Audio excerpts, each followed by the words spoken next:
Você está ouvindo o ABC Cast, o podcast do ABC. Informação, inovação e conexão com a região metropolitana de São Paulo. ABC Cast, conectando você com informação de qualidade. Fala pessoal do ABC e toda a região metropolitana de São Paulo. Hoje é dia 12 de março, quinta-feira, tá quase chegando o final da semana, hein? E como sempre, tá começando mais um ABC Cast, o podcast oficial do portal ABC do ABC, que tem como objetivo te deixar por dentro de tudo o que rola durante o dia. Então, para essa conversa aqui, tem eu, Suzana Rezende, e divido os mix com ele, João Pedro Melo. Fala, JP! Hello, Su! Olá, pessoal! Uma ótima quinta-feira para você que já está aí no trânsito, no trabalho ou tentando organizar o dia no meio da correria. E para você a gente traz tudo que importa na tua rotina. Hoje a gente vai falar de tecnologia e segurança digital, com o WhatsApp anunciando um novo sistema de controle parental para contas de crianças menores de 13 anos. E também tem a confirmação do primeiro caso de sarampo em 2026 em São Paulo, que reacendeu o alerta das autoridades. E na política, uma nova pesquisa eleitoral aponta um empate entre Lula e Flávio Bolsonaro em um eventual segundo turno, além de uma decisão do STJ que pode afetar muita gente que depende da Previdência. E por aqui tu já sabe, é informação direta, contexto para você entender tudo o que aconteceu no Brasil e no mundo. Então bora ajustar o volume do café e do fone, porque o ABCcast já está começando. É isso aí, a gente abre o programa falando sobre o WhatsApp que criou um controle parental. JP ouvintes, vocês ficaram sabendo dessa novidade? Inclusive é uma novidade que deve agradar muitos pais. O WhatsApp anunciou um sistema de controle parental para contas de crianças menores de 13 anos. Pois é, Su. Agora os responsáveis podem vincular o próprio telefone celular ao do filho e controlar quem pode mandar mensagem, participar de grupos e até revisar pedidos de contatos desconhecidos. E não para por aí, tem mais. O aplicativo também bloqueia envios de foto de visualização única e protege o painel dos pais com um PIN, ou seja, com um número de identificação pessoal no celular, criando uma camada extra de segurança. E a mudança chega na esteira de toda a pressão por mais segurança infantil nas redes, inclusive com regras do chamado ECA digital, para um marco regulatório brasileiro que atualiza o Estatuto da Criança e do Adolescente para o ambiente, cobrando plataformas mais seguras para crianças e adolescentes. Su e ouvintes, a tecnologia passou a entrar cada vez mais cedo na vida das crianças, só que a maturidade para lidar com ela nem sempre consegue acompanhar esse desenvolvimento simultâneo, e nem deveria. Então, quando uma plataforma dessa envergadura cria um mecanismo de proteção real, ela está reconhecendo uma obviedade que demorou demais para ser encarada. Criança não pode ser tratada como adulto em miniatura no ambiente digital. Liberdade sem esse tipo de cuidado, nesse caso, não é autonomia. É só um abandono disfarçado de modernidade. É, exatamente. Hoje em dia, cada vez mais cedo, as crianças têm acesso à internet. A gente brinca que hoje em dia eles nascem com o celular na mão. O WhatsApp é uma das principais ferramentas de comunicação, né? Antigamente, a gente só conversava com nossos amigos na escola ou, se fosse vizinhos, tinha que ir até a casa deles. Mas hoje em dia, consegue ficar jogando de forma online e a comunicação muitas vezes é por meio do WhatsApp. E um controle parental específico para esse aplicativo já era mais do que necessário e estava na hora de acontecer. Então, assim que estiver totalmente disponível para vocês, papais e mamães, já acessem e protejam seus filhos. E agora vamos para o nosso giro de notícias, iniciando sobre um assunto muito sério, que é o sarampo em São Paulo. O sarampo voltou a acender um alerta em São Paulo. Foi confirmado o primeiro caso de 2026 em um bebê de 6 meses que havia viajado para a Bolívia e não estava vacinado. A Secretaria de Saúde reforçou o monitoramento e alertou hospitais para possíveis novos casos. E o recado continua o mesmo de sempre. Vacinação é a principal forma de evitar a doença. Vacinem seus filhos. Ajuda humanitária em Mariporã. A Defesa Civil do Estado de São Paulo e o Fundo Social de São Paulo enviaram ajuda emergencial para famílias atingidas pelo rompimento de um reservatório da Sabesp em Mariporã. Entre os mais importantes itens dessas cestas básicas estão roupas, kits de higiene, água potável e até ração para gatos e cachorros.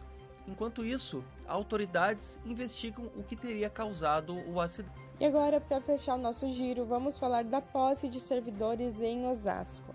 A Prefeitura de Osasco deu posse a 161 novos servidores que vão reforçar áreas como educação, saúde e assistência social. Os profissionais passaram por uma integração antes de começar a trabalhar na rede pública. Entre eles estão professores, enfermeiros, médicos, agentes de saúde e vários outros cargos essenciais para o atendimento da população.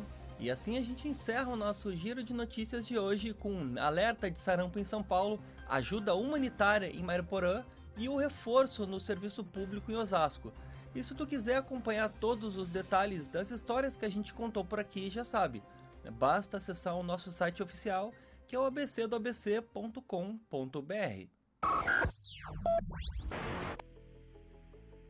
É isso aí. E hoje é quinta-feira, quase finalzinho da semana, então é hora da gente falar sobre saúde mental. E a psicóloga Natália vai trazer um ponto muito importante. E aí, ouvinte, você sabe reconhecer os seus limites?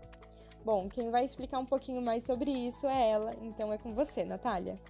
Oi, Suzana. Oi, JP. E oi para você que está ouvindo a gente.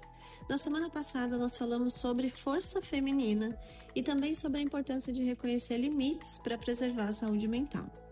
Isso nos leva de volta a um tema muito comum no nosso dia a dia, que é a relação entre sobrecarga, estresse e ansiedade.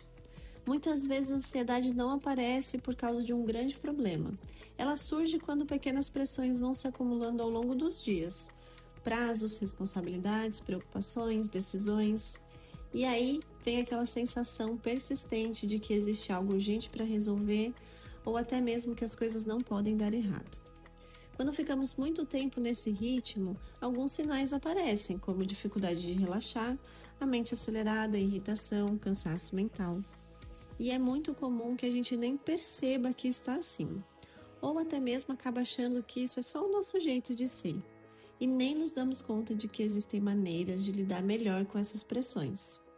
Uma dica simples que pode ajudar no nosso dia a dia é pausar para desacelerar o ritmo interno. Nessas pausas você pode respirar um pouco mais profundamente, alongar o corpo ou simplesmente tirar os olhos da tela por alguns instantes. Esses pequenos momentos ajudam o nosso sistema nervoso a sair do modo automático de estresse e voltar para um estado de maior equilíbrio. Pode parecer algo simples, mas pequenas regulações ao longo do dia fazem uma diferença real na forma como a gente lida com a ansiedade. E se você perceber que o estresse ou a ansiedade têm sido difíceis de manejar sozinho, ou até difíceis de reconhecer, buscar um apoio psicológico também pode ser um caminho importante. Se quiser acompanhar mais conteúdo sobre saúde mental, você pode me encontrar no Instagram, no @psinataliarmelo, Natália com TH. Devolvo agora para vocês, Suzana e JP. Poxa, Su, o que a Natália traz aqui é quase um lembrete de sobrevivência num tempo em que todo mundo parece estar sempre correndo e sem saber exatamente atrás do quê. E a gente normalizou esse viver no limite, responder tudo na hora, absorver estímulo sem pausa e chamar isso de produtividade. Só que o corpo uma hora cobra. E talvez a parte mais honesta dessa conversa seja justamente essa. Nem todo mundo percebe que tá mal, porque muita gente já aprendeu a sofrer funcionando. Então, muito obrigado, Natália. E agora, continuando com o noticiário, vamos falar sobre as eleições presidenciais, que inclusive são esse ano. JP, uma nova pesquisa da Quaest trouxe um dado que mexe com o cenário político.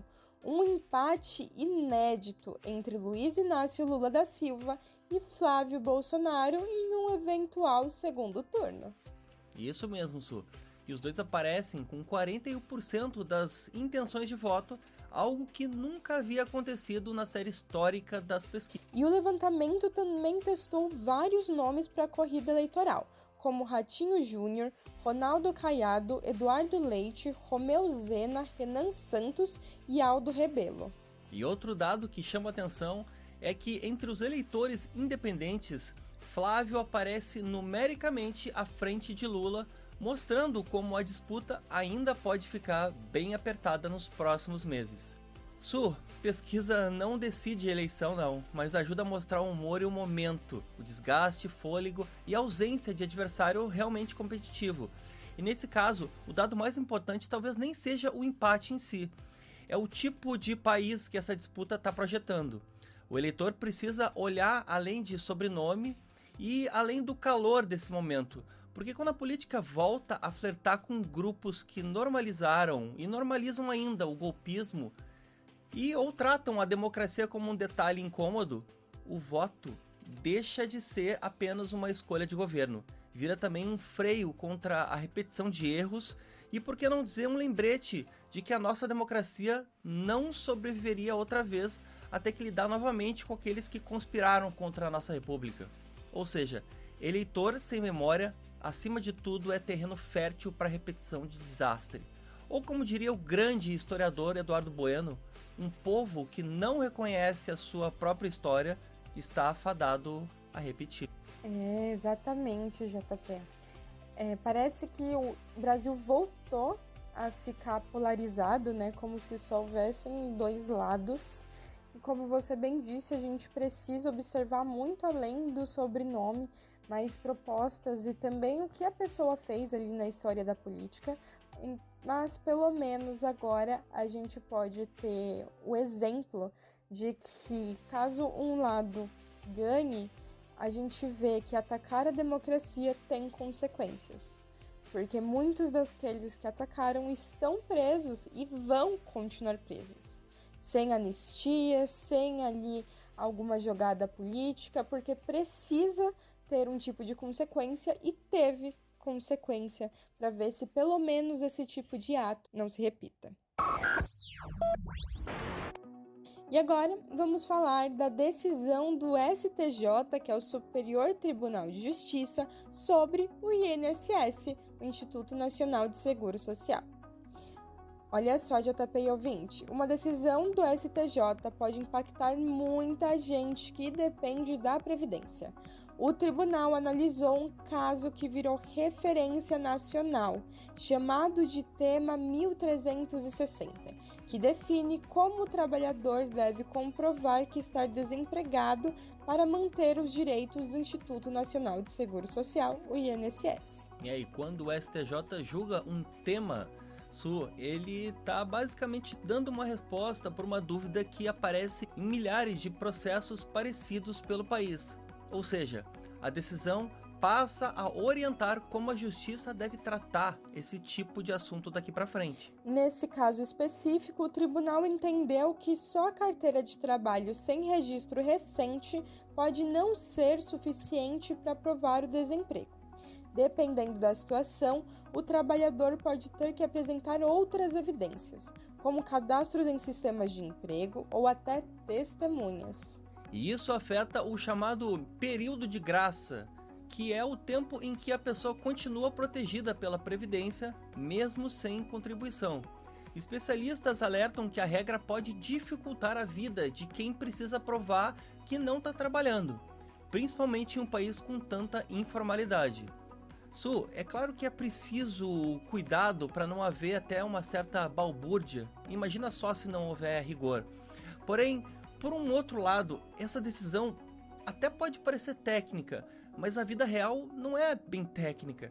Num país em que tanta gente vive de bico, trabalho intermitente ou informalidade pura, exigir prova robusta de desemprego é quase pedir documento de uma ausência. E aí o risco passa a ser sempre o mesmo, né? Quem já está vulnerável fica ainda mais distante do direito justamente na hora em que ele mais precisa dele.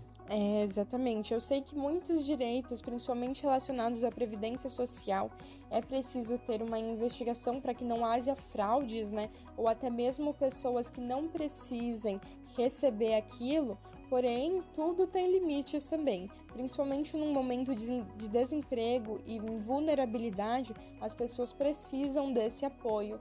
Precisam sim comprovar que estão desempregadas, mas não é para virar um caso de tribunal até com testemunha.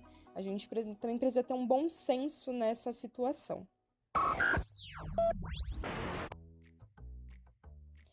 E agora, vamos para o nosso queridinho, o Quem Disse Isso? Que se você não conhece, é o momento que a gente traz uma frase para você refletir enquanto você tenta adivinhar de quem é a autoria. Então, JP, fala pra gente, qual que é a frase de hoje? Então, bora de frase. Lute pelas coisas que você acredita, mas faça isso de uma forma que leve os outros a se juntar a você. Repetindo. Lute pelas coisas que você acredita, mas faça isso de uma forma que leve os outros a se juntar a você. É bem bonito essa, Su. E aí, será que dá para adivinhar o dono ou a dona da frase de hoje? Olha, JP, bota bonita nisso, mas eu acho que hoje tá mais difícil, viu? E quem disse isso foi a jurista norte-americana Ruth Bader Ginsburg, que foi ministra da Suprema Corte dos Estados Unidos e uma das maiores defensoras da igualdade de direitos entre homens e mulheres. E essa frase resume muito bem o jeito dela atuar, lutar por mudanças profundas, mas sempre buscando argumentos fortes e diálogo para conquistar mais pessoas ainda para sua causa. E essa frase, Su, ela tem uma maturidade de política muito rara hoje em dia, especialmente num tempo em que tanta gente confunde convicção com grito. E a jurista lembra a gente que mudança duradoura não nasce só de coragem, nasce também de inteligência para construir pontes, formar uma maioria e trazer gente para perto, porque gritar até pode mobilizar por um tempo. Mas convencer o outro da urgência de uma causa importante é o que realmente pode deslocar a história. E é com essa frase, principalmente com essa reflexão sobre a gente poder convencer as outras pessoas a lutarem pelos seus direitos, que a gente termina mais um ABCcast. Lembrando que se você quiser nos acompanhar aqui de segunda a sexta, ou até mesmo acompanhar outros projetos, como o Cine ABC Metrópole, que sai às sextas-feiras, você pode acessar qualquer plataforma que nós estamos lá. É YouTube, Deezer, Spotify, Amazon Music, Apple Podcast. Basta escolher a sua preferida, buscar por nós e dar o play. E se tu gostou do episódio, conta pra gente o que achou. Vale crítica, elogio, sugestão ou até aquela pauta curiosa que só tu reparou pelo caminho. A gente tá sempre ouvindo vocês, então já aproveita e passa lá pelo nosso Instagram. É o ABC do ABC _oficial, porque claro que você sabe, a nossa conversa sempre continua por lá. É isso aí. E lembrando que se você quiser se manter informado sobre qualquer assunto e a qualquer período do dia, o nosso site está sempre ativo só para você. Acesse abcdoabc.com.br. E antes de encerrar, a gente deixa aquele nosso abraço para você ouvinte que está no trânsito, voltando do trabalho ou em casa mesmo relaxando nesse final do dia. Muito obrigado pela tua companhia desse lado do fone. É sempre uma honra fazer parte do teu dia a dia. Amanhã a gente tá de volta com mais notícia, contexto e café passado. Sempre no mesmo compromisso de seguir juntos com firmeza e muita leveza. Então, tchau, tchau e até a próxima. Tchau, tchau. Esse podcast é uma produção do portal ABC do ABC. Apresentação: Suzana Rezende e João Pedro Melo. Roteiro: Greta Passuldi. Edição: Rodrigo Rodrigues. Direção de conteúdo: Tiago Quirino e direção geral: Alex Faria.